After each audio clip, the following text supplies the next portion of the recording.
कीर्ति नाम की एक लड़की थी जिसे बचपन से ठीक से सुनाई नहीं देता था। उसका सारा बचपन ताने सुनने में और मजाक बनने में ही गुजर जाता है। बड़ी होने के बाद किसी तरह उसकी शादी हो जाती है और वो ससुराल चली जाती है, लेकिन ससुराल में भी उसके सास ससुर उसे बहुत ताने मारते थे। एक दिन उसकी सास उसे ताना मार रही थी, हाय हाय मेरी किस्मत, मुझे कैसी बहू मिली है, एकदम बहरी, क्या करूं मैं इसका, मेरे तो भाग्य ही फूट गए हैं। कीर्ति को कम सुनाई देता है, लेकिन अपने आसपास के लोगों के हाव भाव से वो समझ जाती थी कि लोग उसे भला बुरा कह रहे हैं। क्या हुआ माँ जी, आप कुछ नाराज नजर आ रही हैं? मैं आपके लिए चाय बना कर लाऊं? चली जा यहाँ से कलमुही, मुझे तेरे हाथ की जहर चाय नहीं पीनी। कीर्ति की सास उसके मुंह पर दरवाजा बंद करके अपने कमरे में चली जाती है। कीर्ति दुखी होकर काम करने लग जाती है। रात को उसका पति और ससुर आते हैं और सब लोग खाना खा लेते हैं। अभी भी कीर्ति की सास का मुंह बना हुआ था। रात को कीर्ति अपने कमरे में चली जाती है और कीर्ति का पति मनोज अपनी माँ से बात करने के बाद कमरे में आता है। उसकी माँ ने मनोज को अच्छा खासा भड़का दिया था। कीर्ति, मैं तो तुमसे तंग आ गया हूँ। तुम रोज रोज माँ के साथ आखिर ऐसा क्या कर देती हो कि वो तुमसे इतना नाराज रहती हैं? घर आते ही वो मुझे भी सुनाने लगती हैं। अब मैं दिन भर ऑफिस में काम करूं और फिर घर आकर ये सब नाटक देखूं। जी क्या हुआ? आप इतने नाराज क्यों नजर आ रहे हैं? ओफो, तुमसे कुछ भी कहना बेकार है। तुम्हें कुछ सुनाई तो देगा ही नहीं। बढ़िया है, जो करना है करो, मैं सो रहा हूँ। गुस्से में मनोज बाहर जाकर सोफे पर ही सो जाता है। ऐसे वक्त गुजर जाता है और कीर्ति प्रेग्नेंट हो जाती है। वो एक लड़की को जन्म देती है। कीर्ति उसका नाम मेघा रखती है और कीर्ति उससे बहुत प्यार करती थी। इतने लंबे वक्त के बाद कीर्ति के जीवन में थोड़ी सी खुशियां आई थी, लेकिन वो भी ज्यादा दिन नहीं चली। कीर्ति और उसके घर वालों को पता चलता है कि मेघा भी बहरी थी और वो भी जन्म से। लो, इसी की तो कमी थी ना। अभी तक एक बहरी बहू को संभाल रहे थे और अब बहरी पोती भी आ गई। अब तो सारा मोहल्ला जी भर कर हमारे ऊपर हंसेगा। सच में ना जाने वो कौन सी मनहूस घड़ी थी जब हम लोगों ने मनोज की शादी इससे करवा दी। अब बस भी करो आप दोनों। आप लोग चिल्ला तो ऐसे रहे हो जैसे कि उसे सब सुनाई ही दे जाएगा। अरे, जब उसे पता ही नहीं चलना है कि आप लोग क्या बोल रहे हो, तो फिर ये सब करके घर का माहौल मत खराब करो। मैं इस सब से बहुत थक चुका हूँ और अब जो है यही है। इस सच्चाई को स्वीकार करो और आगे बढ़ो। इतना कहकर मनोज गुस्से में अपकर अंदर कमरे में चला जाता है। पीछे से कीर्ति भी जाने लगती है कि तभी उसकी सास गुस्से में उसे धक्का दे देती है। गलती से कीर्ति का पैर मुड़ जाता है और वो सीढ़ियों से नीचे गिर जाती है। घर 2 मंजिल का था और इतनी सीढ़ियों से नीचे गिरने के कारण कीर्ति को बहुत चोट आती है और वो तुरंत ही मर जाती है। ये देखकर उसके सास ससुर के होश ही उड़ जाते हैं। अरे ये क्या किया तुमने? उसे मार ही डाला। अरे पागल हो गए हैं क्या आप? मैंने जानबूझकर थोड़ी मारा है उसे। मैंने तो बस गुस्से में हल्का सा धक्का दिया था, वो खुद ही गिर गई।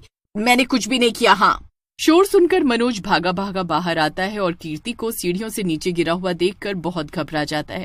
अरे नहीं, ये क्या हो गया? ये इतनी ऊपर से कैसे गिर गई?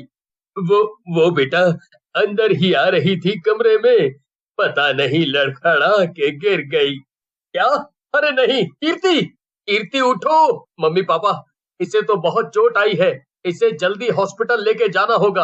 आप लोग अंदर से गुड़िया को लेके आइए, हम लोग तुरंत हॉस्पिटल चल रहे हैं। मनोज जल्दी से कीर्ति को लेकर हॉस्पिटल जाता है, लेकिन कोई फायदा नहीं होता क्योंकि कीर्ति मर चुकी थी। माफ कीजिएगा, हम आपकी वाइफ को नहीं बचा पाए। ये सब क्या हो गया? बस 1 मिनट के लिए ही तो मैं अंदर गया था। ऐसे कैसे सब कुछ इतना जल्दी हो गया? अब क्या होगा? गुड़िया का क्या होगा? अरे बेटा, तू ये सब क्यों सोच रहा है? हम इस बहरी लड़की को किसी अच्छे से अनाथालय में छोड़ आएंगे। वैसे भी तेरी अभी उम्र ही क्या है, तू तो अपनी नई जिंदगी शुरू कर। अपनी माँ की बात सुनकर मनोज को बहुत गुस्सा आता है। मनोज अपने माँ बाप को वहाँ से भगा देता है। वहीं दूसरी तरफ घर पर कीर्ति की आत्मा घूम रही थी। वो एक डरावनी चुड़ैल बन चुकी थी और बहुत गुस्से में थी, लेकिन चुड़ैल बनने के बाद उसे सब कुछ अच्छे से सुनाई दे रहा था। मुझे मार दिया, मुझे धक्का देकर मार दिया उस बुढ़िया ने। मैं उसे जान से मार दूंगी। मुझे मेरी छोटी सी बच्ची से अलग कर दिया उसने। एक बार मेरे सामने तो आए उसकी खैर।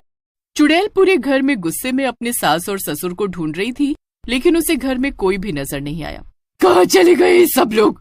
मेरी बेटी कहाँ है? अगर मेरी बेटी को कुछ भी हुआ तो मैं एक एक को मार डालूंगी। चुड़ैल बहुत गुस्से में थी। वहीं दूसरी तरफ मनोज के माँ बाप घर आ रहे थे। वो रास्ते में बातें कर रहे थे। मनोज का तो दिमाग ही फिर गया है। ऊपर वाले ने हमें इतना अच्छा मौका दिया है कि एक बार फिर से मनोज अपना घर बसा ले। उसकी बहरी बीवी से तो छुटकारा मिल ही गया है। अब बस अपनी बहरी बेटी को भी कहीं छोड़ आए और फिर वापस से शादी कर ले। लेकिन वो कैसी बहकी बातें कर रहा है, मेरी पत्नी, मेरी बेटी। अरे तुम इतनी फिक्र क्यों कर रही हो? अरे अभी तो पहला ही दिन है ना, अभी से तुम भी उससे ऐसी बातें क्यों करने लगी? उसको थोड़ा वक्त तो दो इस सदमे से बाहर निकलने के लिए, फिर देखना वो वैसा ही करेगा जैसा हम उससे करने को कहेंगे। दोनों घर पहुंच जाते हैं और चुड़ैल उन्हें आते हुए देख लेती है। बताइए क्या बनाऊं आपके लिए? बिरयानी बनाऊं क्या? ये सब देखकर तो चुड़ैल का खून और भी खौलने लगता है। वो गुस्से में चिल्लाता, मुझे मारकर दोनों मजे से दावत उड़ा रहे हो। रुको, अभी दोनों को बताती हूँ। चुड़ैल को अचानक से अपने सामने देखकर मनोज के माँ बाप के तो होश ही उड़ जाते हैं। उनका सारा शरीर डर से कांपने लगता है। ये क्या है? अरे सासू माँ, इतनी जल्दी मुझे भूल गई। मैं आपकी प्यारी बहू रानी। क्या? अरे बाप रे! सुनिए जी, मुझे इस चुड़ैल से बचाइए, ये तो बहुत खतरनाक है। अरे मैं कुछ नहीं जानता हूँ, तुम ही ने इसको धक्का मारा था, मैंने तो कुछ भी नहीं किया। अरे पागल आदमी, मुझे क्यों फंसा रहे हो? क्या मैं अकेले इसे नापसंद करती थी? तुम भी तो इसे पसंद नहीं करते थे ना। लड़ो और लड़ो, क्योंकि ये तुम्हारी जिंदगी की आखिरी लड़ाई है। इसके बाद सीधा ऊपर जाकर लड़ना। तभी चुड़ैल अपने ससुर की गर्दन पकड़कर उसे हवा में उछाल देती है और फिर से उसकी गर्दन पकड़ लेती है। अरे नहीं, मेरे पति को छोड़ दे चुड़ैल कहीं की। तुम लोगों ने मुझे बहुत सताया, बहुत परेशान किया, लेकिन अब मैं किसी को भी नहीं छोड़ने वाली हूँ। मैं बहरी थी, इसमें भला मेरी क्या गलती थी? मुझे किस बात की सजा दी तुम सब ने? मैंने तो तुम लोगों को हमेशा प्यार और सम्मान ही दिया, लेकिन तुम लोगों को उसकी कोई कदर नहीं थी। तो अब भुगतो अपनी करनी की सजा। तभी कीर्ति की सास के मन में एक विचार आता है। रुक जा चुड़ैल, वरना अच्छा नहीं होगा। तू भूल गई है क्या? तेरी बहरी बेटी अभी भी हमारे कब्जे में है। उसे जिंदा देखना चाहती है या नहीं? ये सुनकर चुड़ैल ने अपने ससुर की गर्दन छोड़ दी। क्या? कहाँ है मेरी बेटी?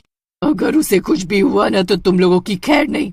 अरे अगर तूने हमें हाथ भी लगाए ना तो ये समझ ले कि उसकी खैर नहीं। ये सुनकर चुड़ैल को गुस्सा तो बहुत आता है, मगर अपनी बेटी की खातिर वो चुप हो जाती है। नहीं, मैं तुम लोगों को हाथ भी नहीं लगाऊंगी, बस मुझे मेरी बेटी से मिलवा दो। नहीं, तू यहाँ से चुपचाप चली जा। समझ लेना कि तेरी बेटी सलामत है। तू हमसे दूर रहेगी तो तेरी बेटी ठीक रहेगी। नहीं, मैं नहीं जाऊंगी, मैं अपनी बेटी को लेकर ही जाऊंगी। अरे वाह, ये तो बहुत अच्छी बात है। हाँ ठीक है, तुम उसे ले जाओ। वैसे भी हमें उसे अपने साथ नहीं रखना है। एक ही दिन में दोनों बहरी माँ बेटी से छुटकारा मिल जाएगा। तो ठीक है, मेरी बेटी को मेरे पास बुला दो, मैं उसे ले जाऊंगी। फिर वो मनोज को फोन करके सब कुछ बता देती है। इसके बाद चुड़ैल और उसके सास ससुर मनोज के आने का इंतजार करने लगते हैं। मुझे तो बड़ा डर लग रहा है, ये चुड़ैल यहाँ से चली तो जाएगी ना। तभी वहाँ पर मनोज आ जाता है और उसकी गोद में उसकी बेटी भी थी। चुड़ैल को देखकर मनोज की आंखें भर आती हैं। मनोज ये सब सुनकर दंग रह जाता है। माँ, आप ऐसा कैसे कर सकती हैं? आपने मेरी पत्नी को मार दिया। उसकी इतनी छोटी बेटी के बारे में भी नहीं सोचा आपने। आपकी इस हरकत ने तो एक पल में ही मेरा सारा परिवार तोड़ कर रख दिया है। मनोज की बात सुनकर उसकी माँ और पिता के साथ साथ चुड़ैल भी हैरान हो जाती है। मैं हमारी बेटी को एक बहुत अच्छा जीवन दूंगा और उसे इन सब तकलीफों से दूर रखूंगा जो तुमने झेली हैं। मैंने उसे एक बहुत अच्छे डॉक्टर को दिखाया है। ये सुनकर चुड़ैल बहुत खुश हो जाती है।